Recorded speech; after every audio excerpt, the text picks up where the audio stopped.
Esse é mais um das dezenas de vídeos que eu faço e eu não sei se vou postar, mas eu sempre penso que pode ser uma forma de diário, as memórias póstumas talvez. E olha a moto, fazendo os corres dele lá.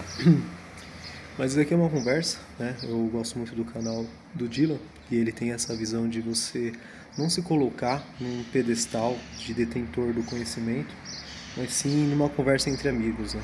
E olha o carro. E essa é um pouco a proposta aqui do vídeo. Eu comecei a fazer nutrição em 2022. É isso? É. 23, 24, 25, 26, isso aí, 2022. E o meu objetivo, na verdade, era fazer neurociências. Isso aqui não tem faculdade de neurociências. Então eu queria fazer alguma faculdade e após seria de neurociências. E aí, como já tinha afinidade também com nutrição, acabei fazendo nutrição.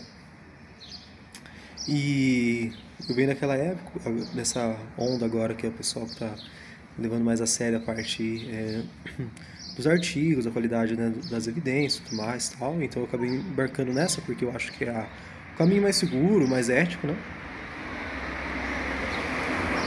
Porém, eu acho importante a gente não desligar nosso senso crítico. Por quê? Eu acho que não existe verdade, né? Nós vemos um recorte, né, da verdade dentro do que a gente não consegue enxergar tudo, né? Então a gente vê algumas coisas, alguns pontos da realidade, vamos colocar assim. E a gente enxerga isso através das memórias que a gente tem, né, da nossa construção, da nossa infância. O Jorge Luis Borges, né, fala que ele é os livros que ele leu, as pessoas que ele amou e tudo mais. E é isso, a gente forma essa coxa de retalho, né?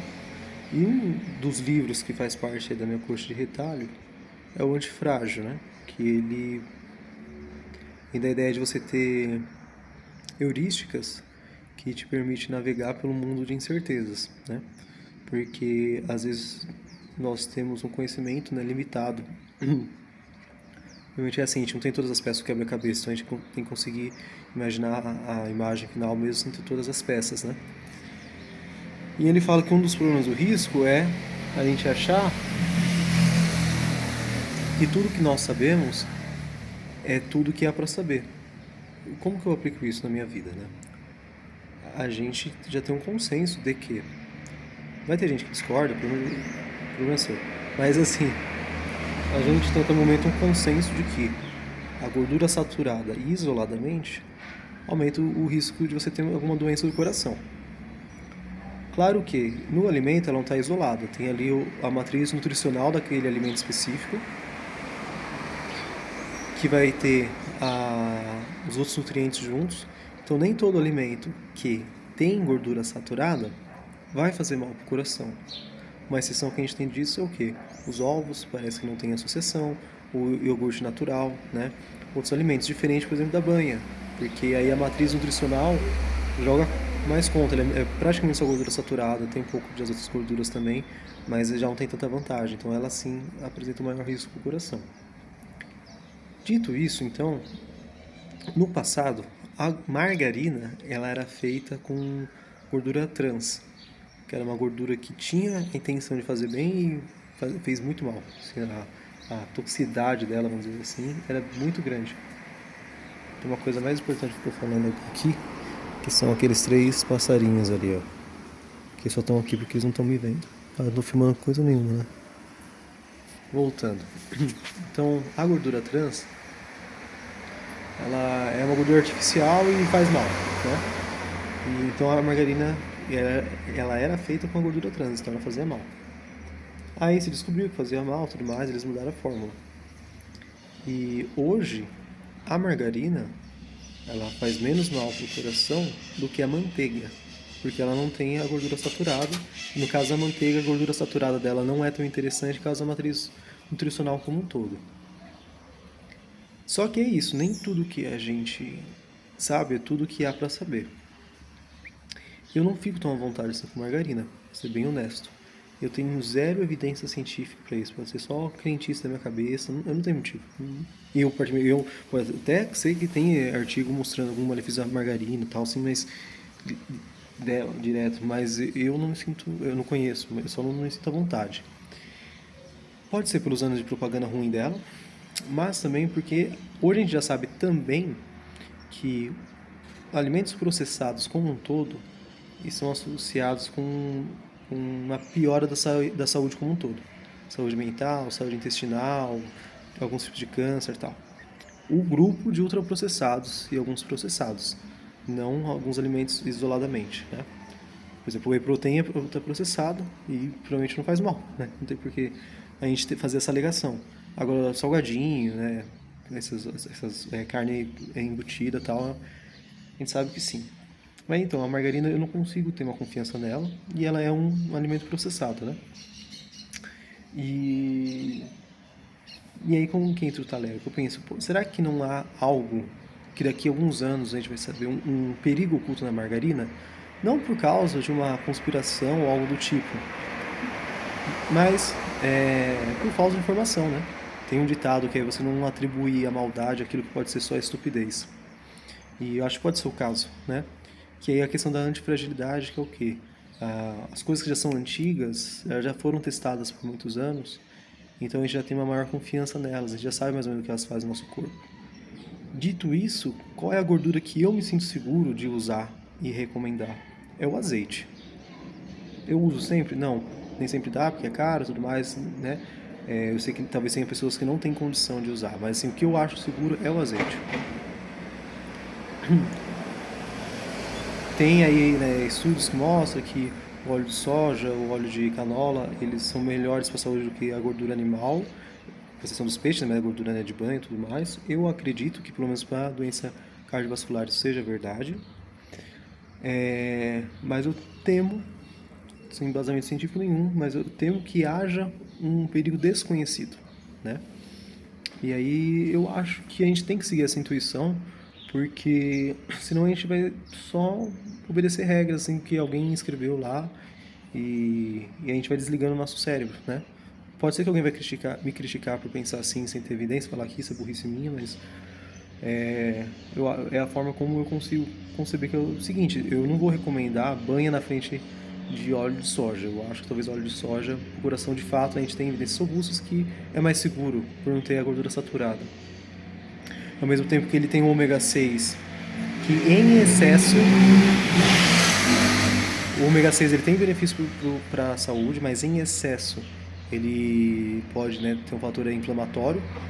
E hoje é mais fácil ter o excesso do que você ter a falta dele. Então não é que ele isoladamente faz mal, mas sim talvez o seu contexto como um todo.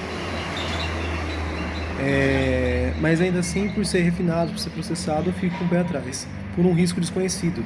Por não saber qual que é a consequência de usar ele por 60 anos, por exemplo. Não por alguns meses ou um ano. Então, e como pessoas diferentes respondem de forma diferentes a ele, né? Diferente do azeite, que é milenar. Claro que, se você for pesquisar a fundo, você vai ver que a qualidade do azeite aqui no Brasil, pelo menos os mais comuns, não é a mesma da Itália, por exemplo. Lá eles têm leis, né, de a exigência mais alta, né, porque é um patrimônio histórico lá praticamente, né? Itália, Grécia, todos esses países que já tem a cultura do azeite arraigada neles, né? Não é algo que foi trazido igual aqui no Brasil. Mas enfim, ainda assim, é o que eu me sinto seguro por juntar o que eu sei hoje, conhecimento científico, e eu não sou dos caras que mais sabem, porque embora eu tento estudar e me guiar por né, por esse caminho que eu acho que é o mais ético, mais confiável, eu tenho muito ainda a aprender, eu sei disso, mas eu dentro do que eu sei, na parte científica eu montei essa visão, mas também bebendo de outras fontes, que é esse raciocínio lógico, vamos dizer assim, das heurísticas, né, do Taleb. Não é do Taleb, né, que ele apresenta elas, né? E, e além disso, a gente tem aquela questão que, ainda de a gente exercitar o nosso raciocínio, é que talvez a coisa mais importante para a nossa alimentação melhorar é a gente ficar atento em como nós nos sentimos com determinados alimentos. Se você fizer uma mudança muito radical, tirar tudo de uma vez, talvez vai ficar difícil você determinar qual foi o alimento que você adicionou, você tirou, que fez de fato a mudança. Então é interessante você fazer esse teste de forma gradual, um por vez, né? Tipo, por exemplo, tô sentindo meio inchado, não sei o que, tal, você tem algum desconforto gástrico, alguma coisa assim. Ao invés de talvez mudar radicalmente a sua alimentação, tenta tirar só o leite. Eu tirei o leite, não aconteceu nada. Voltei a tomar, continua igual. Então tenta tirar, sei lá, o glúten, tal. Você vai fazer esse teste, né? Um bom nutricionista ele vai te ajudar a fazer isso da forma mais correta, né? Para você não ter ali nenhuma perda nutricional, nem passar mal, algo do tipo, né? Vai saber conduzir melhor.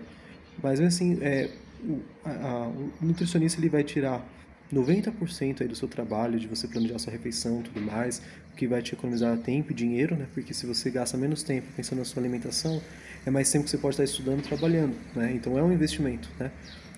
Dependendo até de quando você calcular quanto que custa a sua hora, e você calcular quantas horas você gastaria todo dia planejando uma refeição que você vai fazer no almoço, que você vai fazer na janta, e quando você está no mercado, você pensando que você tem que comprar e tudo mais, tenta fazer o cálculo quanto você ganha por hora, quantas horas você gastaria com isso e quanto que custa a consulta. Pode ser que você ache que vale a pena, né? Depende da sua realidade, claro. Mas enfim, então ele vai fazer, o nutricionista vai te ajudar nessa maior parte, mas ele não pode dizer para você como você está se sentindo. Ele pode perguntar. O bom nutricionista ele vai incentivar esse check-in, né? Essa atenção plena, vamos dizer assim, com você mesmo, né? É, ele pode incentivar isso, mas ele não vai poder fazer por você. Então talvez eu ache a coisa mais importante a gente buscar informações confiáveis, mas a gente também exercer nossa capacidade de raciocínio e a gente ouvir o nosso corpo, né? E claro, nos cercar ali de pessoas que têm o mesmo propósito que a gente. Mas assim, não tome nada disso com verdade, né? Sou apenas um doido na internet, né? Procure um nutricionista que vai saber te orientar melhor. Mas espero ter ajudado e se tiver alguma dúvida, deixa aqui nos comentários ou ideia para outros vídeos. Abraço!